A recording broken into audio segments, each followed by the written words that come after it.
Hi guys, in this video I'm going to show you how to make a Google form. So to get started you need to be logged into Google Drive, and I'd suggest that you go into a folder that you've created where you want the form to be located. So I'm going to go into my classroom folder and go into assessment, and I'll create one here. So in my assessment folder, because that's where I want the assessment to end up, I'm going to go over to new and go to more, and up the top you'll see Google Forms, and I'm going to select that one. Create a shared folder, so it's just telling me that other people can view my folder. Is it okay to share? That's fine. Pressing OK, and it'll open up a new web page that gives me some options to create the form. Here we go, untitled form, and we're off and running. Just from the outset you can actually change the colour, and you can also change it to a picture as well. I'm pretty sure you can add a picture up the top, but that's sort of details you can play around with. Preview is when you press that, it'll open up a window to actually see what the form looks like to someone else. So it's opening up a new window, and this is what it looks like to someone else at the moment. There's not much there at the moment, but I can go back to my form creation. What's in the settings? I'm not sure. Let's press it and see what happens. Settings. Okay, look at this. General, limit to one response, so people can only use one response. Respondents can edit after submit, so they can go back and edit. See a summary of their responses. So I'm just going to leave all them the same. You can show a progress bar. You can shuffle the question order. So be careful if that's checked on. Your questions will always be in a different order. Show link to submit another response. So you can turn them on or off. You can also write a message down the bottom to say thank you for doing this quiz, or filling out this form. Thank you for your response. Okay, so I can add that too. Save. I'm going to go back into there and have a look at the quizzes. Make this a quiz. Assign point value. I haven't seen this before. That looks interesting. Assign point values to questions. Allow auto marking. We might talk about that one later, but I'll leave that for now. Okay, back to our form. First thing, it needs to have a name. Student number data. Grade 1. Righto. You can add a description if you like. Student data in number 2016. Okay, that should change up there, I would have thought. There it goes. I've just tapped it and it's changed up there. Righto, now let's add some questions. Okay, let's have a look at your choices. Let me zoom down a little bit. Obviously you can give your question a name and give it some options, but let's have a look at the type of questions you can have. Multiple choice, where the user has to choose one. Checkbox means that the user can check more than one. A drop down, they select an answer from a drop down. Short answer will give you a little text box to answer, and a paragraph will give a lot of text to answer. So they're your main choices. These ones down the bottom are a little bit more advanced, so I'm going to leave linear scale and multiple choice grid alone for the second, because we can go into them later on as well. Okay, multiple choice is probably a good option to start with. If I'm looking at it from a data point of view, I might actually want to go short answer. And I might go, here's the question, what if I have 4 cars in the car park and 3 more arrive? How many cars are there all together? Okay, so I could leave it for a short answer. I could put multiple choice, and I slip when it goes, once it turns blue I can change it. 3, add another option. Oh, so I don't want another option actually. Cross that one off. I just want to add more.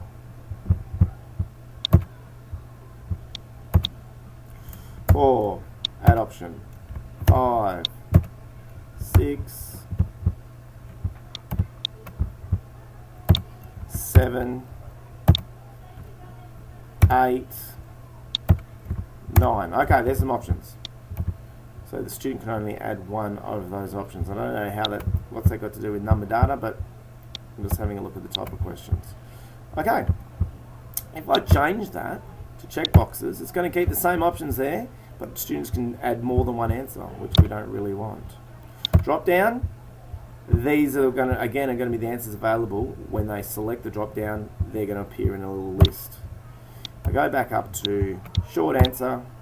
All my answers are gone because obviously it's prompting for an answer from students. Paragraph, it's gone. I'm going to go back to multiple choice and see my other answers are there. No, they're gone, so that's cleared it out. Alright, go back to short answer. Some other cool stuff you can do. You can make it required, and also you can give it a description and data validation. So data validation checks their answer and makes sure that it is either a certain number or greater or equal than or less than. It has some text in it, possibly. Contains text, doesn't contain, contains, is an email address, URL. So you've got some pretty good validation there on your form. Don't worry about a regular expression, that's a bit more advanced as well. Length, so when people have to answer a word answer, you can do a minimum, so they can't just write nothing. Minimum 100 characters. And custom text area you can write in there. Too short. Try again. Okay. And I'll simply want to click out. If I click out of it, there it is. There's my first question. If I want something similar to that question, a really good tip is to duplicate, which is that button there. Then I've got the same question again. I can just change it. I've got 3 seals in the pool. 5 more swim in. How many seals are all there all together? Okay, so I've just altered the question a little bit, but there it is. These dots at the top allow me to drag questions around. So if I go, oh no, I want this one first, I can drag that one on top of that one. So there's my questions.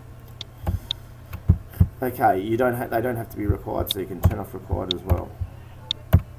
Righto, what else can we do? Okay, over the side, so there are adding questions. You've looked at the different types of questions we can add. I could also add other stuff. So that's adding another question plus. If I don't want that question, I don't want that question anymore, I'm going to go and press delete. Don't want that question. Let's add some text. It's a title. Addition.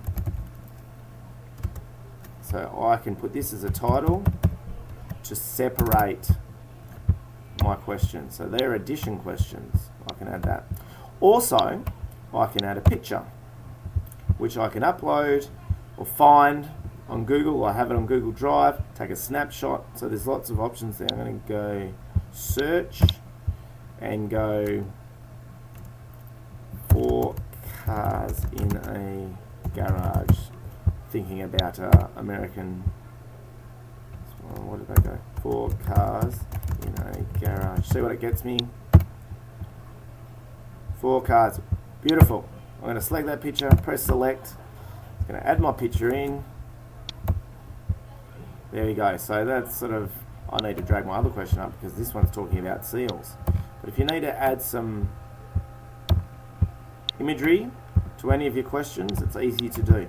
You can also actually add videos as well. This button here adds a video. You might have made a little video that explains your question, which makes it a bit easier, or you might have a YouTube video that sort of goes with whatever question you're making. Or you might have a YouTube question at the top, and then the questions might relate to the YouTube video at the top. Section. Section is a cool little advanced option that I'm going to put on there. So this one up the top, section 1 is student number, data grade 1. I know I've added an addition title. I might go and call this one addition. I know I've got that one there now. I'm going to delete that one because I don't need that one. Addition is that section. This section might be subtraction.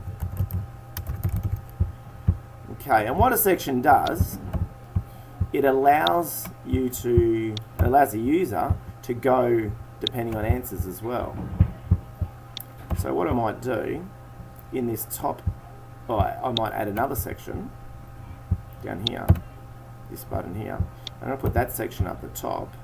Now the top means the user's going to see it first. So I really want to drag that. Or, no, I can't drag that around. I'm going to leave that there. I'm going to make this addition. This one's going to be addition. And I'm going to drag my addition picture and question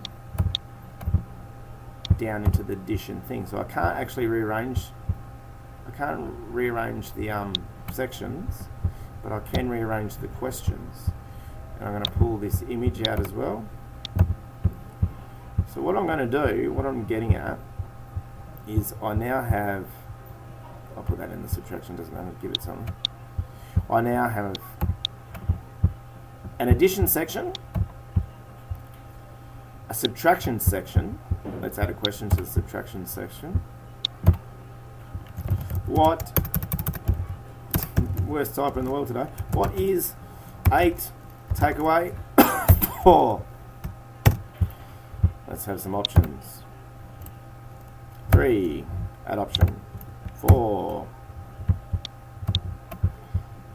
add option. 5, righto. So we've got a new subtraction question. At the top, this one's going to be, what area are you assessing? And here, I can add a multiple choice that says area. Subtraction. Other option, addition. So you can probably guess what I'm about to do. Over here, depending on this answer,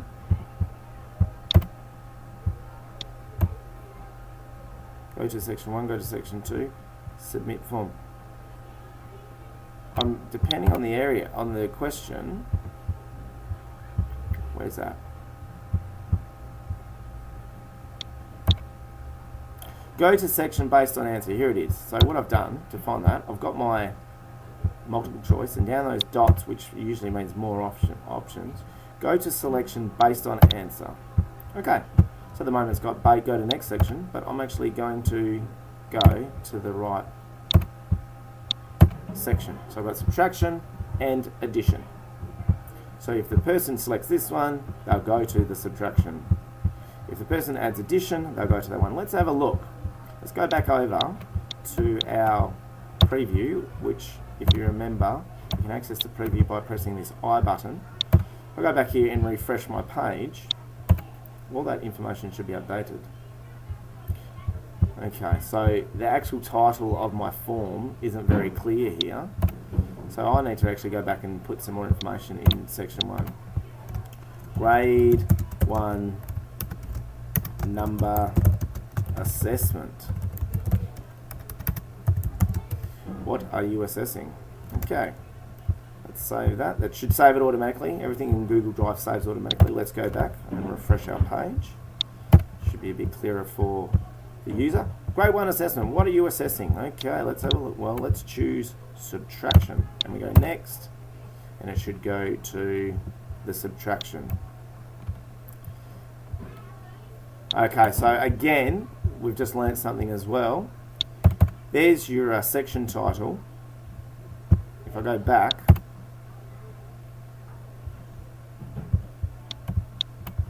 I need a section title.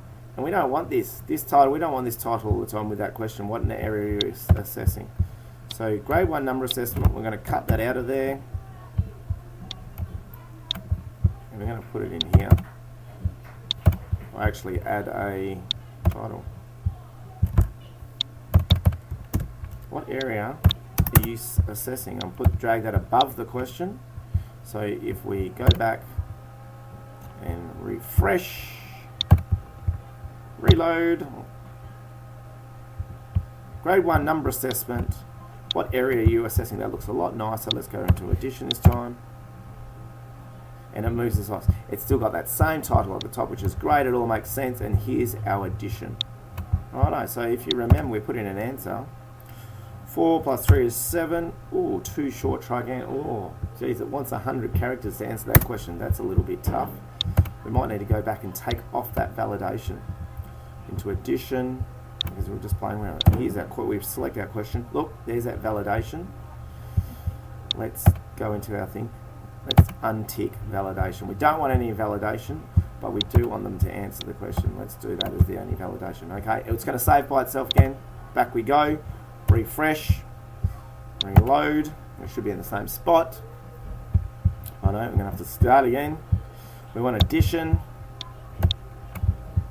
Next. Let's go and try and answer our question again. If I have 4 cars in the car park, 3 more arrive, we want 7. That asterisk means it's a required question. If I have 3 seals in the pool and 5 more swim in, how many are there altogether? Let's try and answer there. 8. Oh, geez, that's got it again. That's got that same verification because we duplicated the first question. So it copies this one. When we duplicated it, it copied all the bits to it. So it copied that verification again. So again, I'm going to press those numbers, get rid of that, turn it to required, and let's go back and try. Refresh. F5 is refresh. Try our form again. Oh, it's snowing outside. Wow. And then I'm going to go addition. Next. And down. Let's try answers again. 7, 8.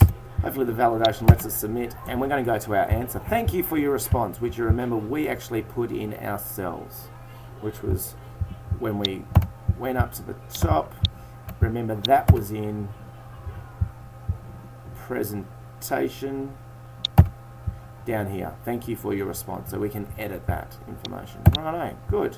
Save. So there's a basic Google form. Now look, it was a bit of a work in progress and we had to move it around. Oh, you can duplicate the session too. But it was sort of a good learning process. We made some mistakes. We went through it. We added some basic questions. We added some sections.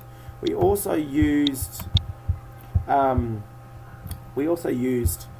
multiple choice form to actually choose which section to go to. So depending on the answer that people got, that sends us to a section. Righto. And at the end of that section's questions, we submitted some answers.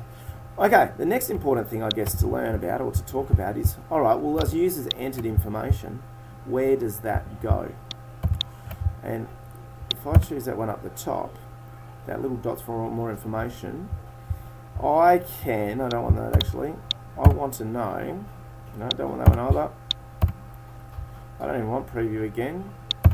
I want, where is my information? Responses. Oh, this is new. So I go to responses. Okay, so this shows me when I'm editing, a user won't see this because I'm logged in and it's my form. I see responses. I've got one response, so this is a bit of a snapshot of your information. Okay, so we've had one response. They've chosen addition, and we have some information about their responses. Okay, snapshot's great. It's pretty good. It's useful sometimes to view information. I can look at individual information if there was more than one to check out answers, which is very good for assessment. What I usually use, but is this little link here. This little link will create a spreadsheet to put your information in it, and that's really important when you've got lots and lots of information. So I'm going to go ahead and press create spreadsheet. We can create a new spreadsheet which is going to have the same name as our form, but it's going to have this responses comment on the end, or you can choose it to go into an existing spreadsheet. If you're getting lots and lots of forms, you might want it all in one. Well, the snow's really coming down. I'm just going to choose create a new spreadsheet, so I know that this form is associated with one spreadsheet. Let's press create and see what happens. Linking to spreadsheet, and up it comes. If I go back into Drive and refresh this, it should be making it in the exact same folder as your form was made. So here's our form down the bottom, student number, grade, and when I've created a spreadsheet, there it is right underneath it. So let's go and look at that spreadsheet and have a look. So as the responses come in, this information will just keep going. Our timestamp's really useful, so it's when the person actually submitted it. Addition, that could be addition or subtraction the way we've set it up. And there's your answers. So that information is just going to continue to pile up there. Okay, there we have it. That is Google Forms. Have a look, have a go. When we meet up for a next session, we can discuss any questions you have or take it further by looking at some of those advanced features. If you've watched this video on YouTube, please leave a comment below for any feedback, as well as asking questions for more things to cover. Okay, thanks very much. That was Google